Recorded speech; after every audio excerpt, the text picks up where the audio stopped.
nggak boleh penegakan hukum dengan cara begitu. Ya, menegakkan hukum harus dengan cara yang benar. Menegakkan hukum tidak boleh dengan cara adanya pesanan. Betul. Tidak boleh kemudian ada suatu kepentingan politik. Tidak boleh dengan suatu motif-motif jahat apapun. Apalagi motif kemudian ada suatu upaya untuk menjegal lah, untuk melakukan upaya menghalang-halangi atau apapun, itu nggak boleh. Bahkan kalau dilakukan seperti itu, maka pelakunya siapapun, baik itu pimpinan KPK ataupun pegawai atau insan KPK lainnya, maka dia bisa dijerat dengan pasal 23 Undang-Undang Tindak Pidana Korupsi, penyalahgunaan kewenangan dalam penanganan kasus korupsi. Itu bisa ditetapkan. Pak Novel mengapresiasi apa yang sudah disampaikan oleh Presiden, tapi kemudian di sisi lain beliau menginginkan bahwa ini diusut tuntas. Dan saya kira kita semua sepakat dengan hal tersebut. Ini harus diusut tuntas.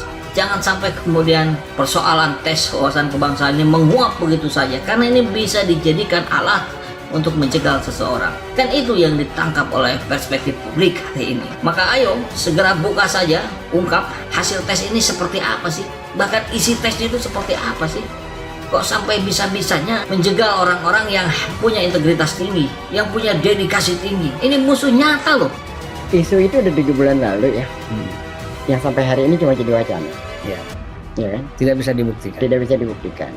Jadi apa saja mereka melakukan membangun isu agar itu menjadi sebuah stigma terhadap Anies.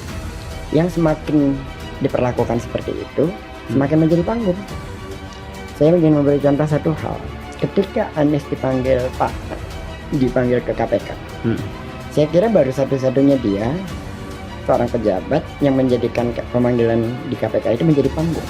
Bahwa syarat untuk dari penyidikan maju ke penuntutan untuk ke persidangan apa? 2 alat bukti. Artinya kalau sudah di penyidikan tidak ada alasan lagi mau dihentikan. Kenapa? Karena sejak awal syarat 2 alat bukti itu harus dipenuhi di KPK. Jadi pembuat undang-undang di KPK itu justru mempersiapkan untuk setiap perkara itu muaranya di pengadilan. Kenapa? Karena syarat alat bukti ini sama dengan pembahasan ketika di persidangan. Jadi di persidangan pun di pasal 183 KUHP itu disebutkan hakim untuk memutuskan suatu perkara pidana adalah dengan sekurang-kurangnya 2 alat bukti ditambah keyakinan hakim. Maka ini perlu penelitian lebih lanjut. Maka kinerja ke-75 pegawai KPK ini justru harusnya ditingkatkan agar bisa mencecar terus-menerus siapa sebenarnya, siapa orang-orang yang terlibat sepenuhnya atas korupsi bansos ini. Kita dapatkan beritanya dari Bizlau, dari Babe News ya. Tapi tentu ini juga sudah banyak naik ke berbagai media mainstream. Jadi saya kira selain tes wawasan kebangsaan yang perlu diselidiki lebih lanjut agar tidak menjadi momok bagi penyelenggaraan pemerintahan di negeri ini, tapi sekaligus juga saya kira Ketua KPK Firly Bahuri juga perlu diselidiki lebih lanjut sejauh mana keterlibatan beliau terhadap upaya-upaya pencegalan ini. Khawatir perilaku kekuasaan menyimpang, Soekarnois putuskan dukung Anies Baswedan jadi presiden. Santun, cerdas, dan sabar. Soekarnois yang juga ex-presidium Gerakan Mahasiswa Nasional Indonesia atau GMNI, Yusuf Blegur belak-belakan berseberangan dengan kubu Megawati CS yang kerap diklaim sebagai pengikut setia ajaran Soekarno.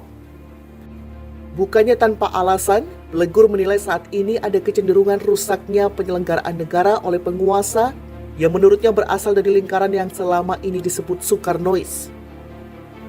Ada kecenderungan selama ini banyak distorsi penyelenggaraan negara yang saat ini banyak dilakukan oleh pemegang kekuasaan yang notabene berasal dari katakanlah kelompok nasionalis, Marhaineis, dan Soekarnois, ujar pria yang kerap disapa Blegur saat bincang di kanal YouTube Refli Harun.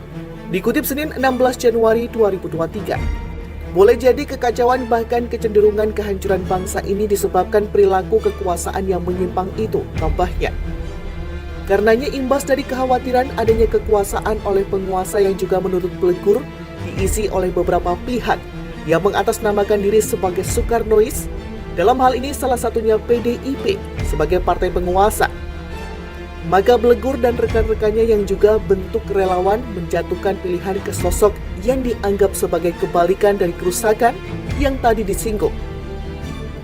Dalam hal ini Blegur belak-belakan mendukung Anies Baswedan sosok yang dinarasikan sebagai berseberangan dengan PDIP.